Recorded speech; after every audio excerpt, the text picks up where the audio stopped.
Ya sabemos qué es lo que está hablando. Cuando dice que vienen días, habla de la descendencia de David, habla de la descendencia que Dios, más exactamente de la simiente.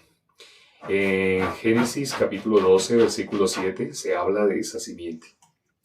Bueno, aunque dice descendencia, pero se está refiriendo a la simiente. Cuando miramos los originales aparece la palabra simiente. Vamos a mirar ese versículo. Dice Génesis capítulo 12, versículo 7. Génesis capítulo 12, versículo 7. Dice, y apareció Jehová a Abraham y le dijo, a tu descendencia daré esta tierra. Edificó allí un altar a Jehová, quien le había aparecido. A tu descendencia daré esta tierra, a tu simiente.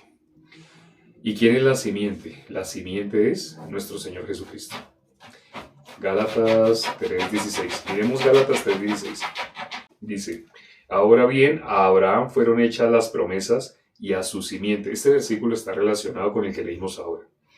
En el que leímos ahora decía descendencia, pero se refiere a la simiente. Y aquí dice, y a su simiente. No dice, y a las simientes, sino como si hablase de muchos, sino como de uno, y a su simiente, la cual es Cristo.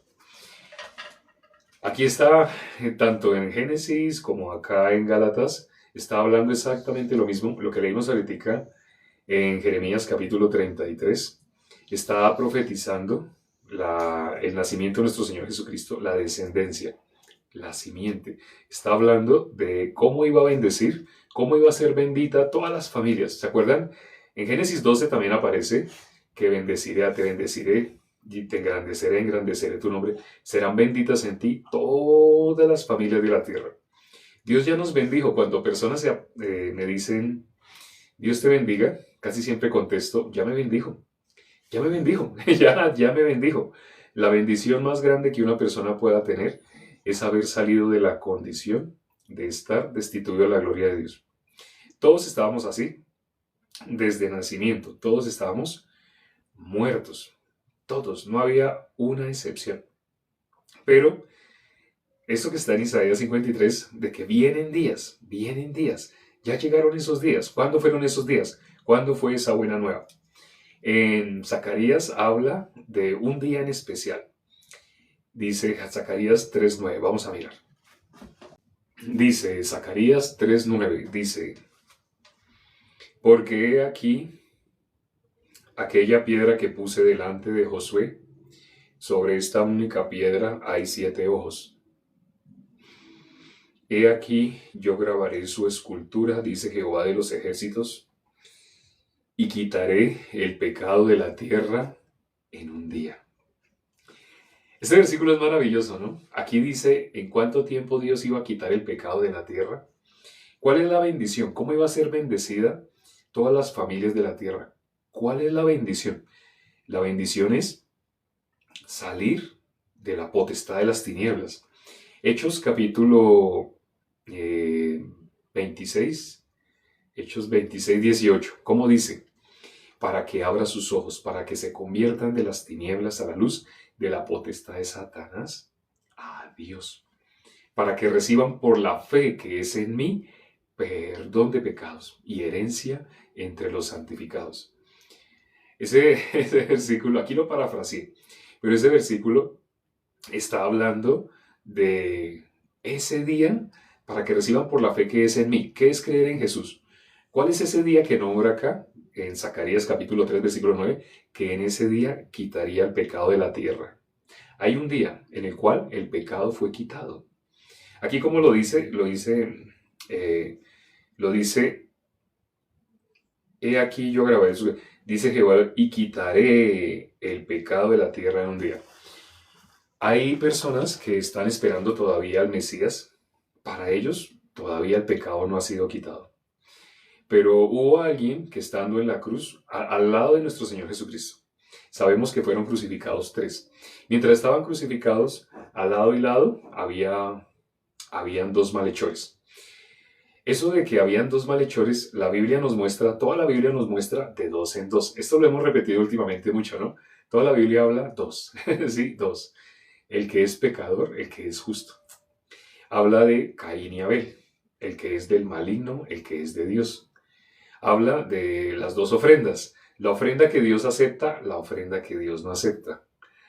Habla de Jacob y Esaú, el que recibe la bendición, el que recibe la maldición, el que sigue en la maldición. Realmente, para que una persona reciba la bendición, lo que dijo Dios, lo que leímos hoy, que Dios le decía a Jeremías que hablara de la bendición para Abraham, para David, ya vienen los días en los cuales se iba a cumplir. ¿Y cuál es esa bendición? Hoy leímos ahorita Zacarías capítulo 3, versículo 9. Ahí dice: quitaré el pecado de la tierra en un día. Hay un día en el cual nosotros escuchamos ahí en la cruz, estando Jesús en medio de los dos malhechores crucificado, Jesús, ¿qué dijo? Sus últimas palabras, ¿cuáles fueron? Estando crucificado dijo: consumado es. Y expiró. Sabemos, nosotros lo sabemos. La última palabra que dijo nuestro Señor Jesucristo: consumado es. Consumado es. Aquello a lo que Él vino, ya se efectuó, ya se realizó, ya fue consumado aquello a lo cual Él venía a la tierra. Dice este versículo que Dios quitaría el pecado de la tierra en un día. En Isaías, ahorita estamos en Jeremías, pero en Isaías, no sé si se acuerdan lo que leímos en el capítulo 38, versículo 17. Vamos a mirar. Isaías 38, 17. Isaías, ese es otro versículo que, si no se lo saben, es importante que se lo aprendan. Es importante que lo tengan claro ese versículo. Isaías 38, 17. Dice, ese versículo dice: he aquí, amargura grande me sobrevino en la paz. Hoy, en el capítulo que leímos, habla de la paz. Y lo habla reiterativamente, constantemente, la paz. Ya nosotros vamos a poder hablar de la paz. Aquí está diciendo: amargura grande me sobrevino en la paz. Mas a ti agradó librar mi vida del hoyo de corrupción. Porque echaste tras tus espaldas todos mis pecados. Echaste tras tus espaldas todos mis pecados. Todos los pecados de toda la humanidad. Jesús es el Cordero de Dios que quita el pecado del mundo.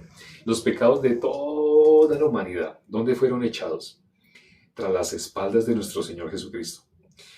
No sé si todos hayan visto, si todos los hermanos hayan visto, y los invitados quienes están hoy visitándonos por primera vez, no sé si todos hayan visto una película de John Bunyan. Una película, es un libro.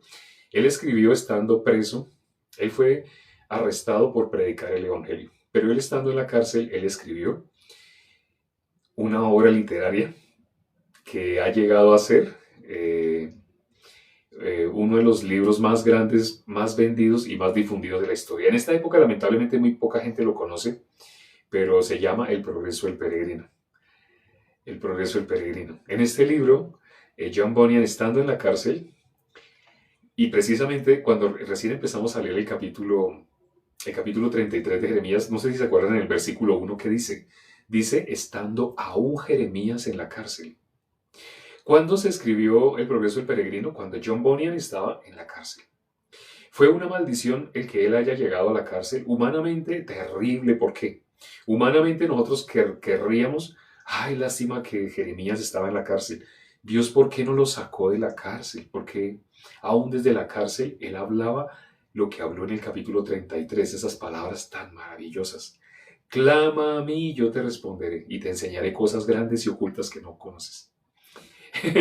O el versículo 6 que también consideramos ahora. ¿Por qué están escritas estas palabras tan hermosas que hablan de la bendición, de la paz? Si lo está diciendo alguien que está en la cárcel. Cuando John Bunyan estaba en la cárcel, si no hubiera estado en la cárcel, esa obra literaria no se habría escrito. En la Biblia dice las aflicciones que nosotros inevitablemente vamos a tener que padecer por causa del Evangelio. Es necesario. Alguien me escribió hoy precisamente, con lágrimas, con dolor, por qué había estado experimentando tanto dolor anunciando el Evangelio en su familia. Toda su familia le dio la espalda. Toda su familia lo corrió. Y decía, ¿por qué? ¿Por qué? Si yo lo que les estoy diciendo es por el bien de ellos. Todos en la familia de este hermano son cristianos delante de los hombres, no cristianos delante de Dios. Pero cuando él les fue a hablar el Evangelio, se irritaban. El hermano decía que se acordaba de ese pasaje de cuando Esteban les anunciaba el Evangelio y ellos crujían los dientes, dice que crujía así. Él veía la cara de la familia de esa manera y llegaba el momento que no lo querían oír más.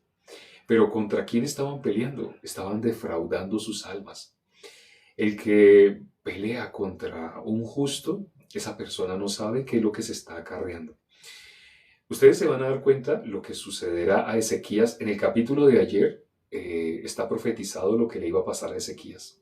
Él mismo iba a ver sus ojos. Con un ojo, Ezequías va a ver el otro ojo de él, va a ver el otro, lo va a tener en su mano. Eso estaba profetizado. Más adelante ustedes se van a dar cuenta porque se dice que él mismo va a ver sus ojos. Sonaba como, ¿será que él se desdobla? Se van a dar cuenta porque Sedequías arrestó a Jeremías solamente porque no le profetizó lo que Sedequías quiere. Y cuando hablamos con las personas no hacen lo mismo, las personas también se enojan porque nosotros no le estamos diciendo lo que ellos quieren oír. Las personas cuando buscan a alguien que les hable de Dios, buscan a alguien que les diga lo que ellos están esperando. No miran que lo que les estamos diciendo los lleva a la bendición porque ellos mismos no se consideran haber estado nunca en la maldición. Las personas usan la palabra bendición, bendición, bendición. ¿En qué sentido? Que te vaya bien en todo lo que tú hagas. Pero la bendición más grande, ¿cuál es? Estamos hablando de cuando nuestro Señor Jesucristo estaba en medio de los dos malhechores. Uno de los dos recibió la bendición, el otro siguió en la maldición. ¿Qué es seguir en la maldición? Seguir en el transcurso natural. Cuando una persona no sabe o no es consciente de dónde Dios le sacó, tiene el Evangelio como una teoría. Cuando sabe de dónde Dios le sacó, hoy consideramos también un versículo que parafraseamos, Hechos capítulo 26, versículo 18, para que abra sus ojos, para que se conviertan de las tinieblas a la luz, de la potestad de Satanás a Dios. Cuando una persona recibe la salvación, no fue solamente que pasó de una vida bonita a una mucho mejor, no es eso. Para que una persona reciba la salvación, esa persona tiene que darse cuenta, estaba en la potestad de las tinieblas. Cuando le preguntamos a las personas si son pecadores, ¿qué dicen? Sí. ¿Por qué las personas dicen así? Piensan lo que están diciendo, creen en sí mismos, creen de pecado lo que desde niños han creído, aunque nunca habían asistido a alguna iglesia de pronto cuando niños, pero desde niños ya tenían una idea de pecado. Y cuando crecen encuentran denominaciones donde les nombran pecado como ellos se lo han imaginado. No bíblicamente, sino el pecado como el ser humano piensa que es el pecado. Eso es en modo natural. Cuando el ser humano naturalmente piensa algo de Dios, piensa lo que quiere, no lo que es bíblicamente, sino lo que se imagina. Y todas las religiones, ¿por qué a las personas les gustan así ir a las que se conocen como mega iglesias? ¿Qué característica tienen esas mega iglesias? Ahora están usando el Evangelio, la teoría del Evangelio la están usando la palabra gracia y están explicando que Jesús quitó el pecado. Lo están diciendo, pero uno sigue escuchando el discurso a dónde llevan a las personas, a que sigan en el pecado. Les dicen Jesús quitó el pecado, pero tú vas a pecar siempre. Si una persona va a pecar, significa no lo quitó. No lo quitó. Todavía en el mundo hay. Pero la Biblia dice claramente que Jesús ya lo quitó. Hoy leímos también Zacarías capítulo 3, versículo 9. Dios dijo que quitaría el pecado de la tierra. Dijo, quitaré. Hablaba hacia futuro. Quitaré el pecado de la tierra en un día. Y consideramos Juan capítulo 19, versículo 30. La última palabra de nuestro Señor Jesucristo, ¿cuál fue? Consumado es.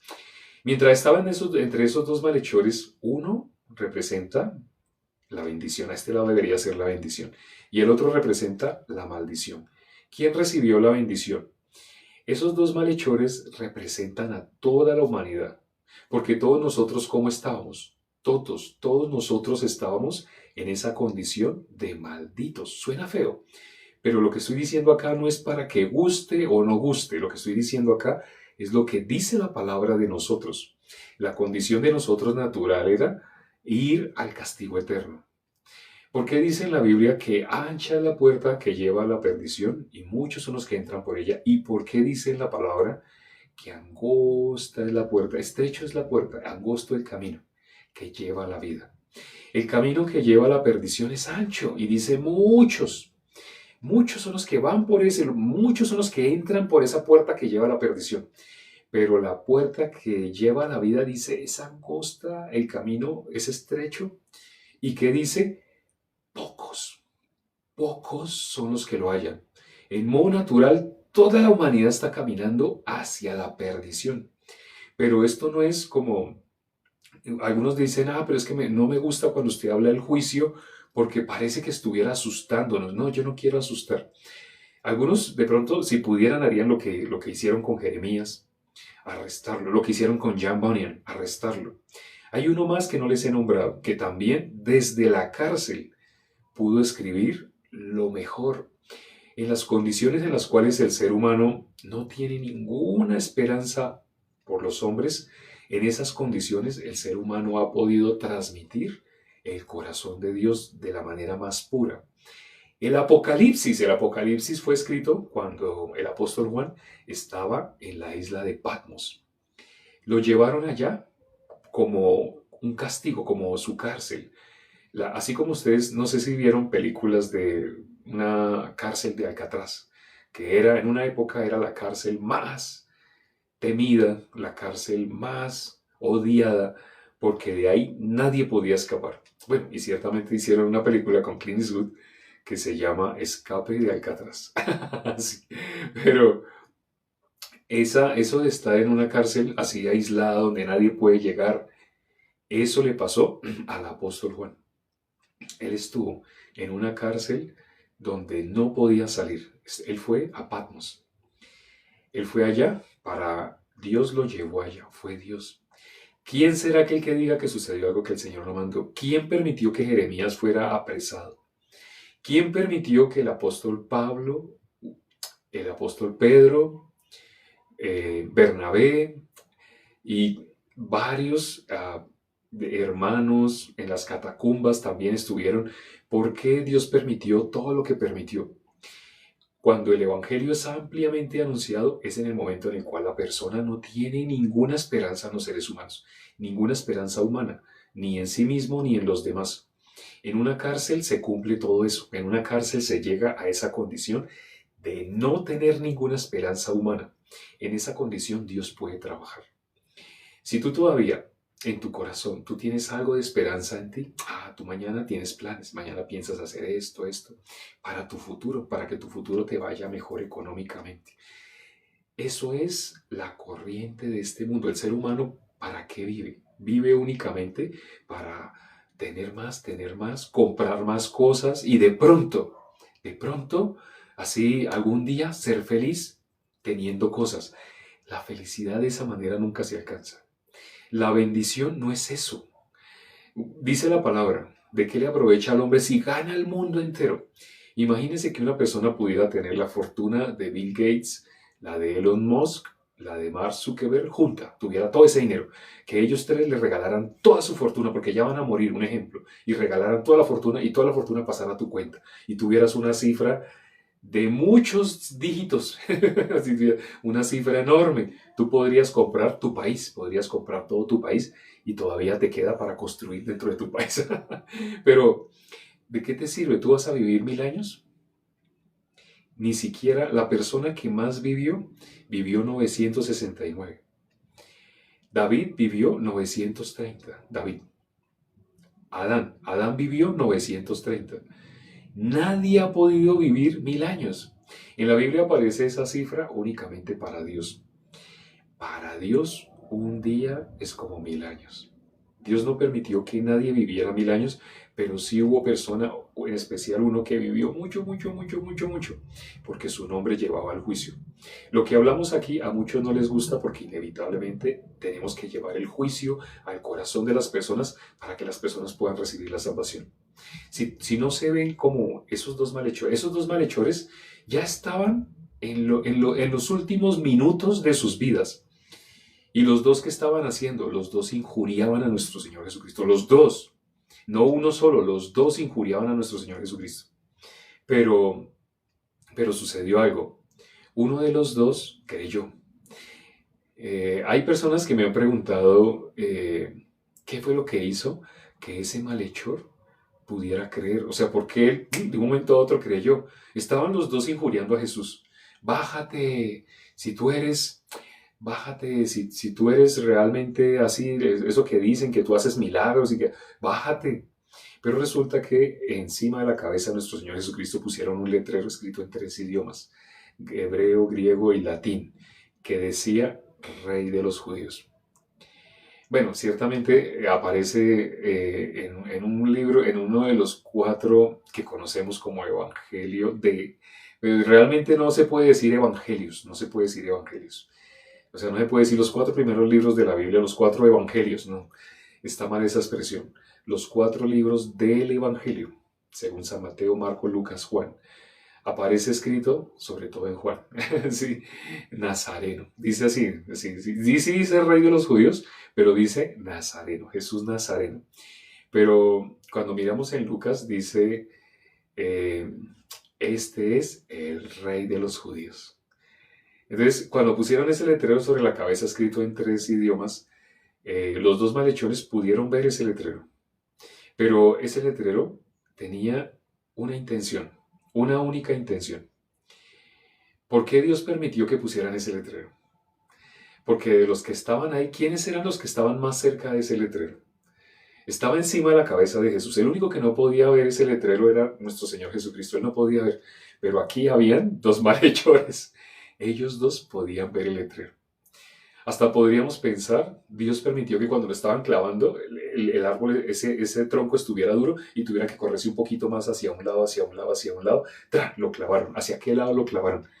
De pronto quedó un poquito más inclinado hacia donde estaba la persona a quien Dios le había dado un corazón para creer. Toda su vida los 2 malhechores, ¿cómo fueron creados? ¿Cómo fueron criados? Toda su vida nosotros, ¿cómo fuimos criados? Nosotros fuimos criados aparentemente en el temor de Dios. Aparentemente. Así fuimos criados. Pero uno de ellos logró creer. Todo lo que había estudiado toda su vida, ¿qué era? Para esperar al Mesías. Para esperar al Rey de los Judíos. A David, no. Hoy leímos en Jeremías capítulo 33 la descendencia de David. Está hablando de la simiente. Hoy leímos 2 versículos que hablan de la simiente, uno en Génesis, el otro en Gálatas. ¿Quién es esa simiente? En Gálatas 3:16 dice, no habla de las simientes, no.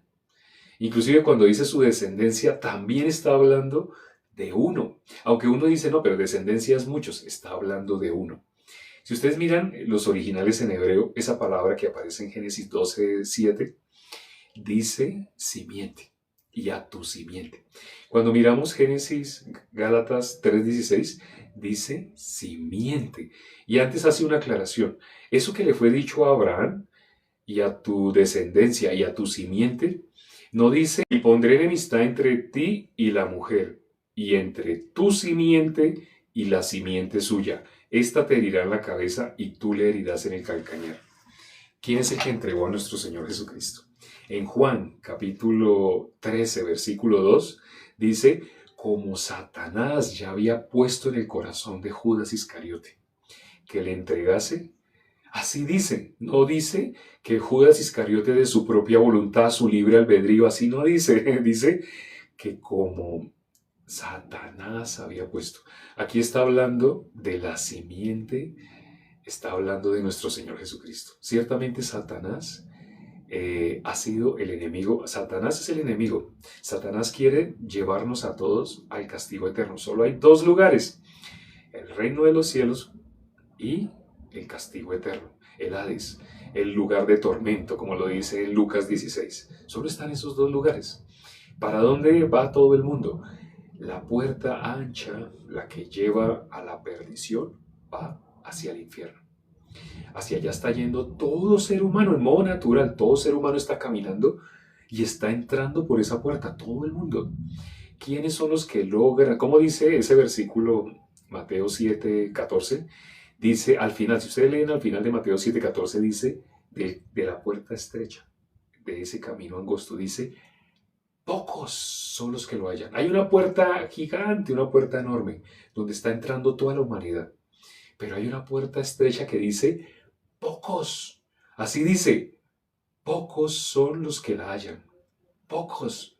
Medita sobre eso. Si son pocos los que hallan esa puerta que lleva a la vida, la mayoría ¿a dónde está yendo? Pero curiosamente la mayoría cree que son hijos de Dios.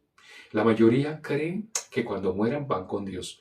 Cuando ustedes van a los funerales, si ustedes van a una funeraria, algo que ustedes se sorprenden es cómo a la persona que invitan para compartir, sea un pastor, un sacerdote, lo que sea, esa persona dice, ¿qué va a decir? Sabemos que la señora Rogelia Gutiérrez, la señora Amparo Ramírez, la señora Lucía Galindo está en la paz del Señor. Siempre, sea sacerdote, sea, todos van a decir, ella ya está con Dios, ella está descansando.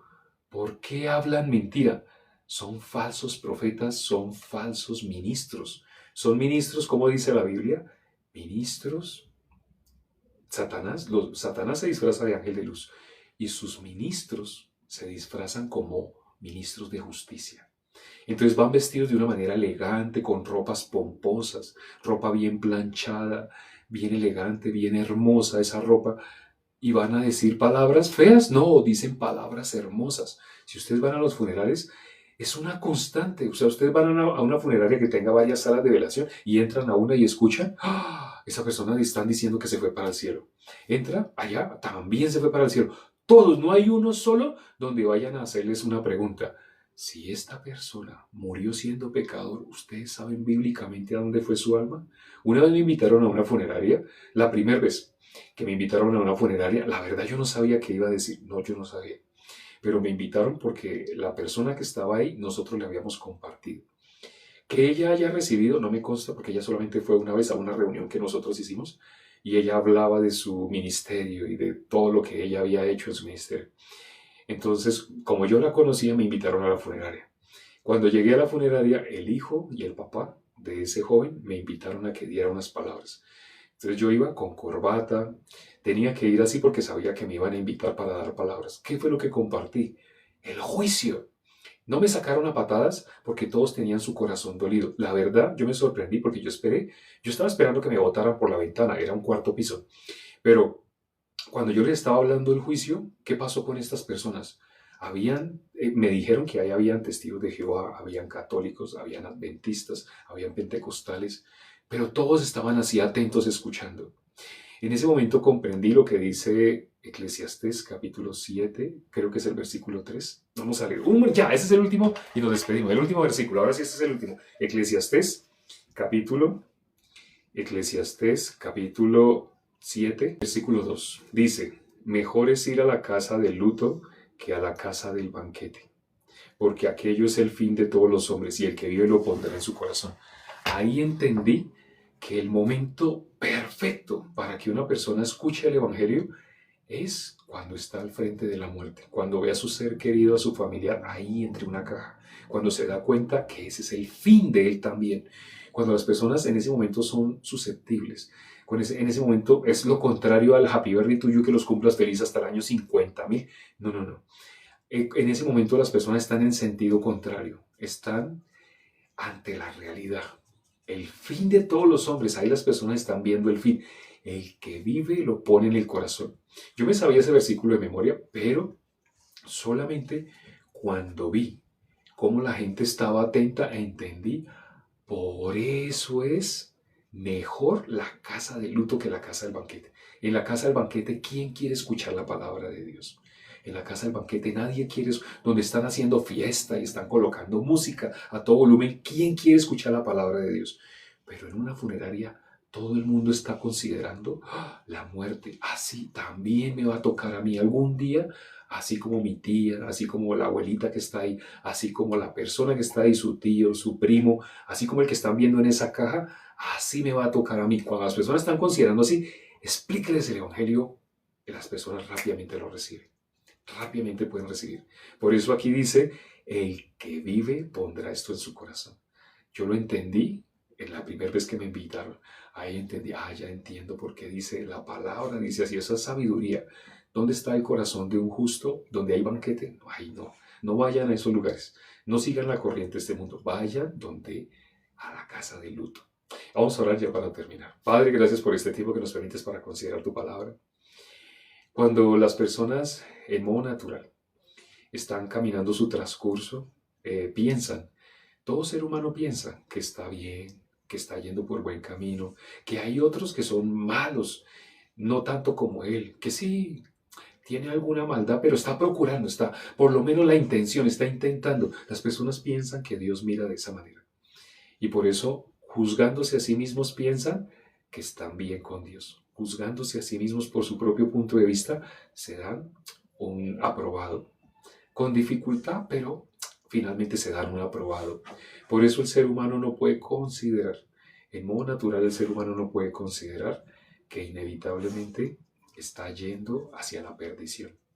Aquel que logra poder darse cuenta del camino que está transitando hacia la muerte eterna, hacia el castigo eterno, esa persona puede tener un corazón humillado, un corazón de querer buscar la palabra de Dios, qué es lo que, cómo conforme a la palabra de Dios alguien puede ser salvo. Dale, Señor, te pedimos, junto con los hermanos que están orando, te pedimos para que aquellos que todavía no han podido recibir la salvación, dales hambre y sed de justicia. Haz lo que sea en sus corazones para que tengan hambre y sed de justicia. No importa lo que tengas que hacer, importante que se salven. Importante que sean forzados a entrar por esa puerta angosta. Pocos son los que la hallan. Permite, Padre, que muchas personas sean forzadas a entrar. Guíanos para que eso sea una realidad, el que puedan entrar las personas que han escuchado hasta este momento y que han estado con nosotros. Te lo pedimos y hemos orado en el nombre de nuestro Señor Jesucristo. Amén. Gracias a Dios por la palabra. Es un gozo compartir. Todas las noches es un gozo compartir la palabra y no sabemos, siempre nos sorprende, no sabemos qué va a hacer cada día.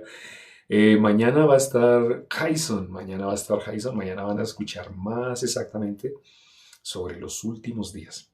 Jason Dios lo levantó para eso, para que nos hable el fin, ya viene el fin se acerca. Jason es consciente y sabe, porque Dios se lo hizo vivir, se lo hizo presenciar. Mañana no se lo pierdan, nos vemos, chao.